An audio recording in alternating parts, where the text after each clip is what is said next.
Hello, magandang hapon. Ang dami nag-forward sa akin ito, KMGS 'to. Pero hindi siya kababalaghan kaya ilalagay ko dito sa pangalawang panghapon na video ko.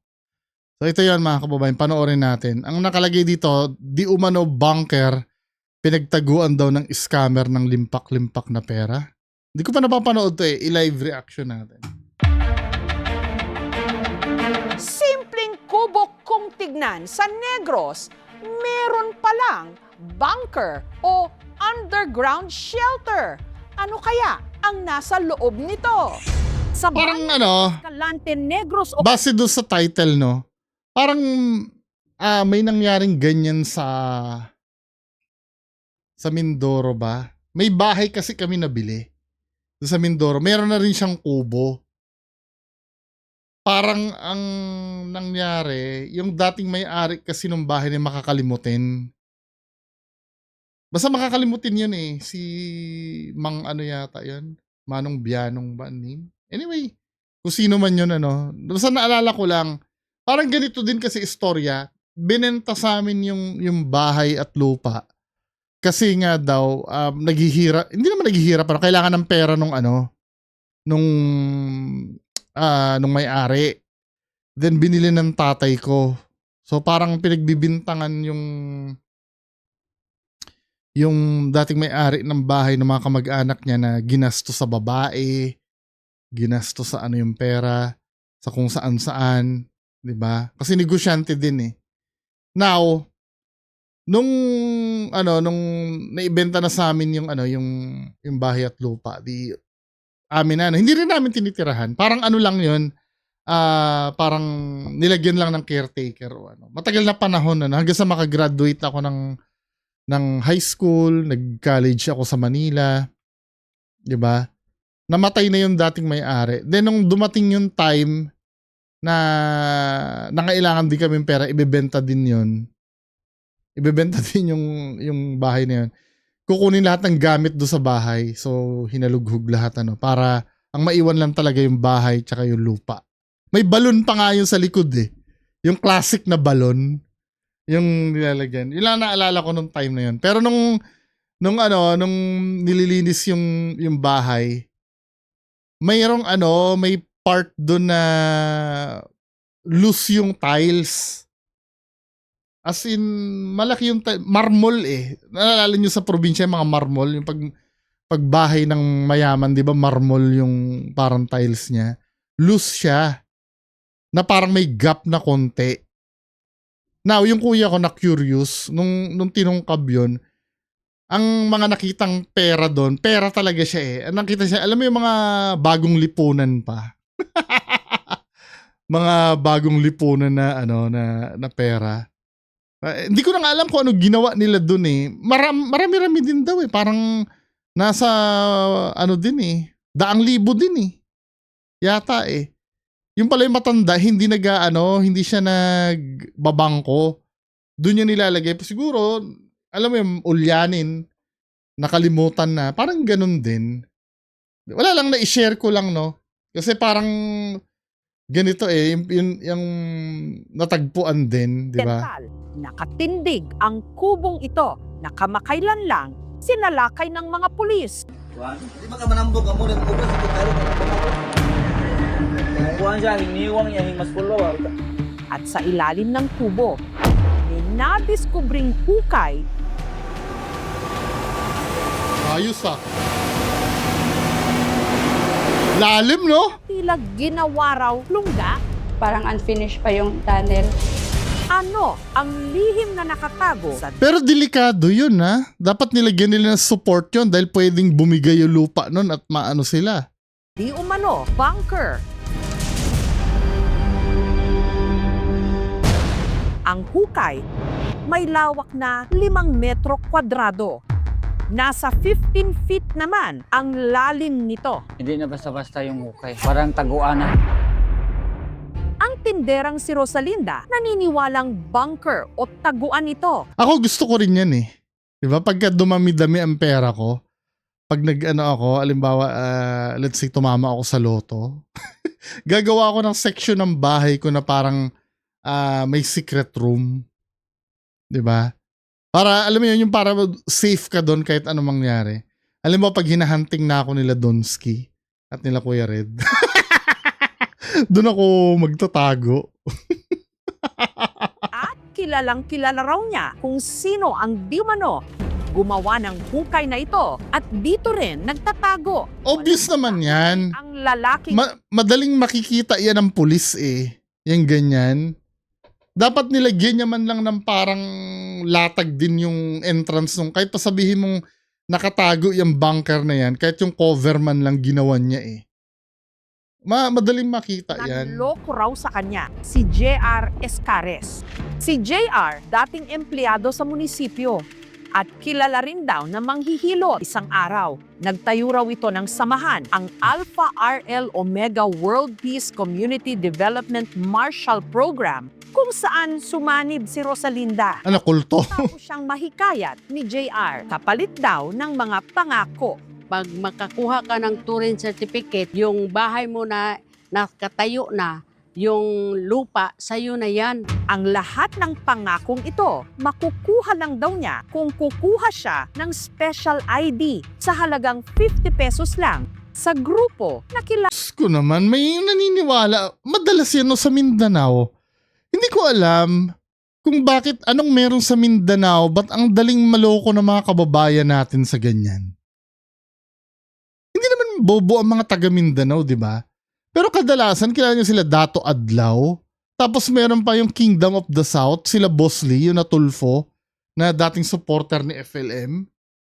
Yung may mga Queen Elizabeth pa sa Mindanao.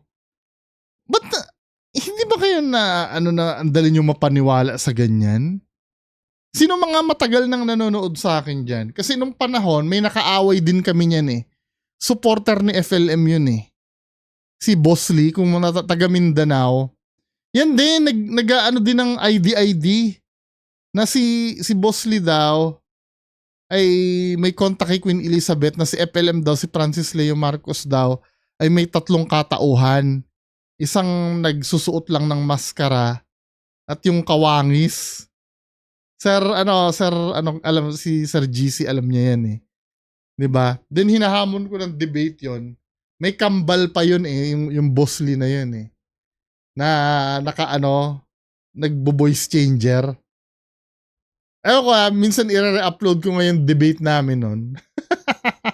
Nung ni Victoria, 'di ba? Yung kanang kamay ni Boss Lee. Na pagka nag-join ka rin daw sa ganyan ay may 50,000 ka daw monthly, something like that, ano?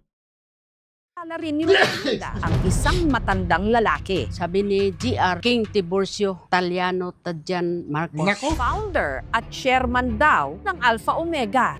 At hindi lang daw nagkataon na kaapelyido nito si Pangulong Ferdinand Oh, ganyan na ganyan din.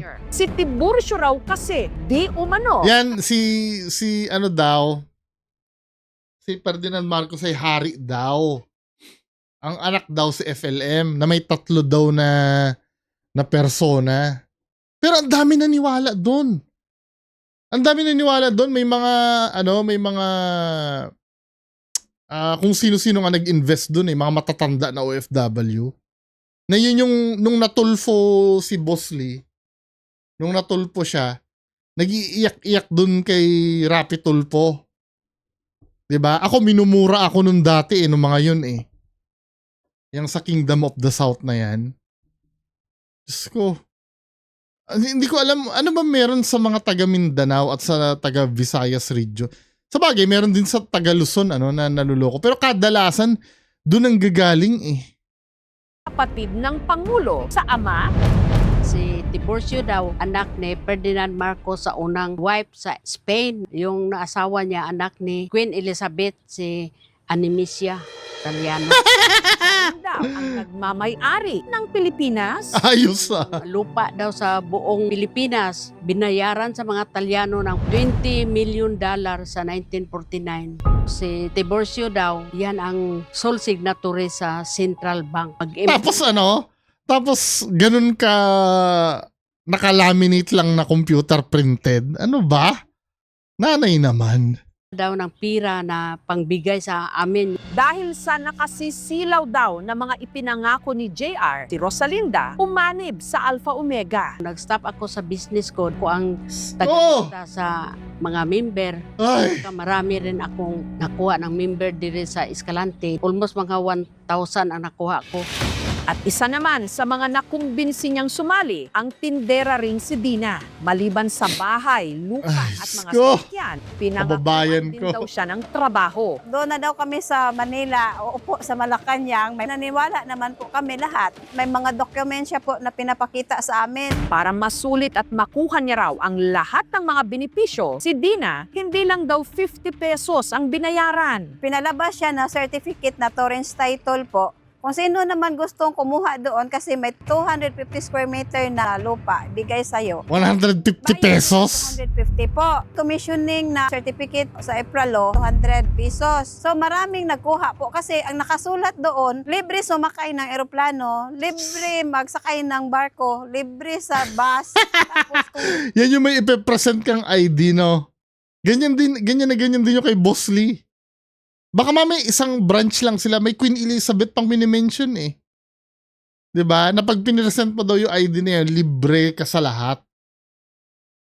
lalabas ka na Hindi mo nga na daw kailangan ng passport eh. Ayun ang, passport yata at visa. magsakay ng barko, libre sa bus. Tapos kung lalabas ka ng ibang bansa, hindi na po kailangan ng visa. Pero dumami na yung tagpamember. Oh! Sabi niya, gawin na lang ng 100 every member. Dumami na rin yung koleksyon. Pero ang ipinagtaka raw ni Dina, ang mga nalikom nilang pera, ipinadala raw nila kay Tiburcio. Tapos kita pa ang magpadala doon. Kaya sabi niya, wag ka na maraming daldal sis. Padala na doon kasi kailangan natin majesty ng pera. Nakapadala din po ako ng 50,000. Aroy! Isa rin sa mga na-recruit sa Alpha Omega, si Lilibeth na hinatak din sa samahan halos lahat daw ng kanyang mga kamag-anak. Yung kapatid ko, mga anak ko, mother-in-law ko, sister-in-law. Kasi ang sabi niya sa amin, mas malaki yung babalik sa amin daw. Promise ng promise, itong buwan na ito, may pera na tayo. Wala naman. Kaya kinumpronta na nila si JR. Pinagalitan po kami. Sinabi niya, kayo ang sisira sa organisasyon natin. Papatay ko kayo. Sinabi niya, nagnakaw po kami ng 125,000. Sabi ko, ako pa nga bibili ng damit niya, bibili ng pagkaon niya, magbigay ng pera sa kanya. Ako pa ang magnakaw. Pinablatter namin po siya. Si Rosalinda naman agad humingi ng tulong sa abogado. Sabi ko, attorney, pwede ba wag lang ako isali? Isa rin akong biktima na pinangakuan na hindi nakatanggap. Diyos ko, kayo may pang-abogado kayo. Bakit hindi nyo pina-check sa abogado yung pinagbabayad-bayad nyo? Kaya nyo naman palang kumonsulta na abogado. Eh, minsan talagang ang problema ng Pilipinas talaga katangahan, no? I know, hindi ako matalino, pero yung mga ganitong bagay, tangina naman, men. Ano ba? Wag lang ako isali. Isa rin akong biktima na pinangakuan na hindi nakatanggap. Nag-order po na i-arrest ito pong suspect dahil po sa 6 counts na syndicated estafa under Article 315 of the Revised Penal Code. At nito ngang August 13, nagtungo ang mga otoridad sa kubo na itinuturong pinaglulunggaan ni JR. Pagdating nila doon, yung suspect is allegedly nagtago. Sinerch nila yung area. At doon nila nadiskubre na sa loob ng kubo may hukay.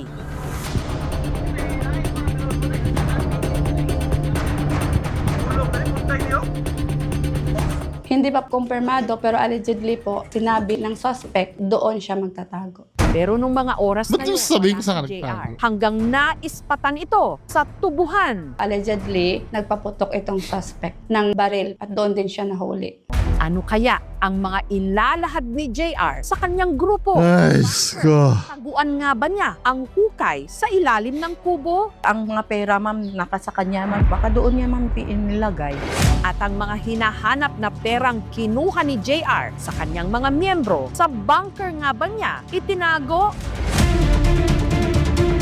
Babain na natin ang mismong bunker ng sinasabing Ay, nako, Diyos ko. mundo ng Negros Occidental sa aming pagbabalik.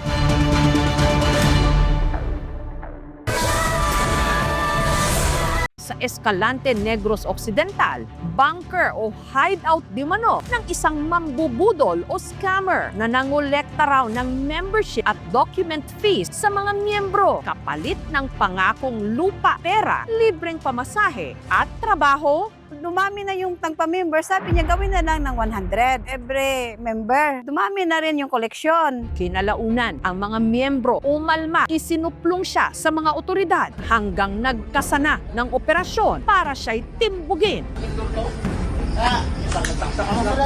Tapos yung mamimigay ng lupa, ganyan lang ang bahay? Diyos ko naman. Patong na mo ha. Nagkanag 30 segundo, press rider. Hanggang nahuli. Ang suspect na si JR, inabutan naming nakakulong na sa Escalante City Police Station nito lang Huwebes. Hindi po ako nagre-recruit. Wala naman ako pong inihingi. Kung gusto kayo magpa-member nito, kayo ang magpapagawa ng identity ninyo. Ang problema ma'am, dahil ako ang team leader sa Negros, ako daw ay namimera sa mga mahihirap. Bibigyan daw sila ng lupa, bahay, sasakyan, pera. Hindi po ako ma'am ang nagsabi niyan, kundi ang mga organizer na pumasok sa akin para makakolekta po sila ng pera. Sinungaling. Naging part ka eh. 'Di ba? Naging part ka nung pagkolekta eh. Siya naman ang nag-utos sa amin na mag-recruit kami. Magalit pa nga siya pag minsan pag wala ng pira. Yung mga dokumento po na ini-issue ng grupo nila ay wala pong visa. Hindi po magagamit sa anumang transaksyon. Patong-patong ang mga haharapin niya ngayong kaso. 12 to 20 to 40 years na imprisonment. Non-bailable po yun. Non-bailable yun. Homicide and direct assault sa 12 to 15 years of imprisonment. Pero ang tanong pa rin ngayon, nasan na ang mga perang nakulimbat niya sa Wala kanyang na yan. miyembro? Naipadala na kay Pinuntahan ng Tiburcio. aming team ang lupang kinatatayuan ng kubo na pag-aari ng mag-asawang Pantalyon at Marlin. Wala may extension ma'am nga amo asyang taguan. Wala po may extension nga amo asyang tabangan. Ayon sa kanila, ang hukay hindi raw talaga bunker, kundi dati raw ulingan. Kuanan big tubig dito sa among area. Mga itpit. Yun na kay base kung mahulog ang kabataan dira, may problema pa ta. Kaya laking gulat daw ni Marlin nung bigla na lang may mga sumugod na mga armadong lalaki sa kanilang bahay. Nakuyawan jud ko ma'am, na kulbaan ko ma'am. Dili na tinuod jud ma'am nga taguanan ni GR. May nakuha daw na pira kapag huli nila doon sa Sambulong. Yan, maniniwala na naman kayo sa mga kwento-kwento. 'Di ba? Diyos ko naman, nanay. Doon kayo makinig doon sa authority. Diba, may nakuha na naman daw pera. Alam mo yun, alam mo yung itsura ng isang oto-oto? Nakikita ko ganito itsura ng mga fan nila Donsky eh. Pati nila 88 eh. Yung ganyan May nakuha daw na pira kapag huli nila doon sa Sambulong. Doon sa ginawa nilang balon. Para magkaalaman na ang aming team. May nakuha daw pera. Sino naman Diyos ko naman. Tutan ni na Pantalyon na suyuri ng bunker.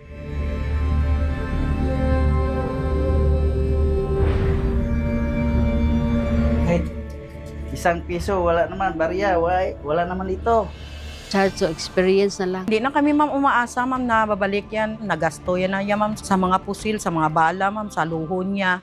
Yung mga kababayan po natin na nasa liblib na lugar, nagiging biktima dahil yung kaginhawaan na kayang ibigay ng ating estado ay malayo po sa kanila. Huwag po tayong maniwala sa easy money. Dapat i-verify muna nila, may permit ba ito, legal ba ito, pumunta sa Hindi naman, mali lang ba nila sa permit, di ba? Yan nga, syempre sa kanila yung ino-offer na yun, yung ID, permit na yun eh. Di ba? Syempre, si ate naman. Kaya nga sila naniwala kasi akala nila uri na ng papeles yung binibigay sa kanila. Katulad ng ID. mga station, magreklamo. Ang importante lang ma'am, nasa jail na siya ngayon. Bayaran niya yung niloko niya sa mga tao. Mukha namang may ano siya eh. Mukha namang may pinag-aralan sila. Alam niya naman yung salitang charge to experience, di ba? Alam niya naman yung salitang jail. Pero ba't kasi ibang ano eh, ibang yung pagiging uto-uto kasi, ibang ano yun, ibang field yun. May sadyang mga taong tanga talaga. Na yung mga tanga-tanga na yan, kahit sabihan mo yan, hindi pa rin maniniwala sa'yo yan hanggat di sila nagigising sa katotohanan. Proven na yan, Diyos ko. Ilang taon na ako nagde-debunk ng paranormal. 2022 ako nag-start. 3 years? Lahat ng katangahan galing sa supporter nila Donsky, nila Kuya Red at 88, na experience ko na talaga ilalaban pa nila yan. Diba? Ikaw pang pagmumukain na mali. Samantalang tinukoy na founder na chairman di umano ng Alpha Omega na nagpakilalang Tiburcio Taliano Tagyan Marcos IV. Hinainan na rin ang warrant of arrest at kasalukuyan pinaghahanap ng otoridad.